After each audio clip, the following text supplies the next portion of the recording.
সাংসদ তথা প্ৰাক্তন মন্ত্ৰী ফণীভূষণ চৌধুৰী ডাঙৰীয়া যোৱাকালি ৰাতি 12:40 হেল্থ চিটি হস্পিটেলত এডমিট হৈছে। আপোনালোক সকলোৱে গম পায়। তেখেত আমাৰ হস্পিটেলৰ জ্যেষ্ঠ ডক্টৰ শশাংক বৰুৱাৰ আণ্ডাৰত এডমিট হৈছে। তেখেতৰ যিখিনি বৰ্তমানলৈকে মানে আমি আপডেট সেইখিনি মোৰ লগত আছে আমাৰ ডক্টৰ অতনু বৰঠাকুৰ হস্পিটেলৰ ডাইৰেক্টৰ মেডিকেল ছাৰ্ভিচ। তেওঁ আপোনালোকক আপডেট কৰিব গোটেইখিনি কাৰ আণ্ডাৰত এডমিট হৈছে বা কি হৈ আছে বা বৰ্তমানৰ আপডেট কি। অকণমান চকীখন বেয়া নাপায় কিন্তু লৈ যাওঁ। Good morning. তেখেত কালি 12:40 ভৰ্তি হৈছে হেল্থ চিটি হস্পিটেলত। তেখেতৰ দুদিনমান ধৰি ফিভাৰ উইথ কাফ হৈ আছিলে, সেইকাৰণে অলপ ব্ৰিডিং ডিফিকাল্টি পাইছিলে।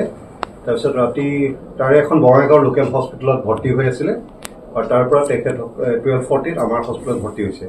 এতিয়া তেখেত ষ্টেবল আছে আৰু কমপ্লিটলি সুস্থ আছে। অৰেলিও আমি এতিয়া খাবলৈ এলাউ কৰিছোঁ আৰু কমপ্লিট ইভলিউশ্যন এটা চলি আছে। তেওঁৰ যিমান ইনভেষ্টিগেশ্যন লাগে, যিখিনি লাগতিয়াল ইনভেষ্টিগেশ্যন লাগে সেইখিনি কৰা হৈছে আৰু দুই এটা কৰিব লগা হ'ব। আৰু এটা টিম কাৰ্ডিঅলজিষ্টো আছে, internal medicine critical care specialist আছে, গোটেই টিমটোৱে চাই আছে। আৰু আজি বৰ্তমান আমি ইণ্টেনচিভ কেয়াৰ ইউনিট এটা ৰাখিছোঁ। 24 আৱাৰ্ছ তাত থকাৰ পিছত ইভালুৱেট কৰি পেলাই পিছত ৰুমলৈ শ্বিফ্ট কৰি দিয়া হ'ব কাইলৈ। সেইবোৰ ঠিকে আছে, এতিয়া ফাংচনিং আছে গোটেইখিনি বস্তু। আৰু senior cardiology team, internal medicine critical care জ্যেষ্ঠ চিকিৎসকসকল তেখেতসকলে চাই আছে আৰু আমি ক্ল'জলি মনিটৰ কৰি আছোঁ। আৰু যিখিনি লাগতিয়াল বস্তু সেইখিনি তেনেকে আমি আগবাঢ়ি গৈ আছোঁ। মূলতঃ কি কি সমস্যাত ভুগিছিলে তেওঁ?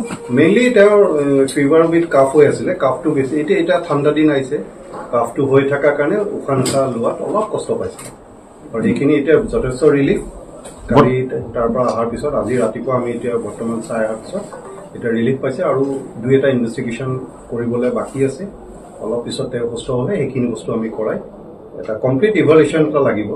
মানে আইচিইউত আছে। একচুৱেলি সকলো ইনভেষ্টিগেশ্যনৰ ৰিপৰ্ট এতিয়াও আহি পোৱা নাই, কিন্তু আহি লওক।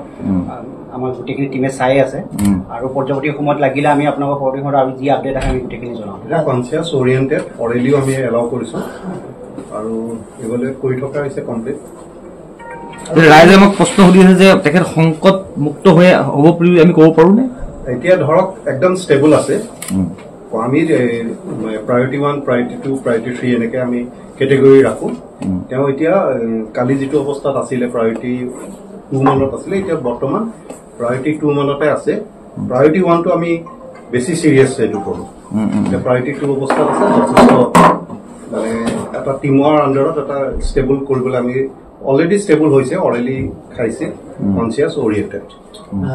কাইলৈ কেবিনলৈ যদি চব ঠিক থাকে কাইলৈ আমি কেবিনলৈ শ্বিফ্ট কৰিম। কিমান দিনমান থাকিব লাগিব হেল্থ চিটি? তাৰপিছত দেখা যাব, কেবিনত ৰাখি পেলাইও আমি ইভালুৱেট কৰিব লাগিব।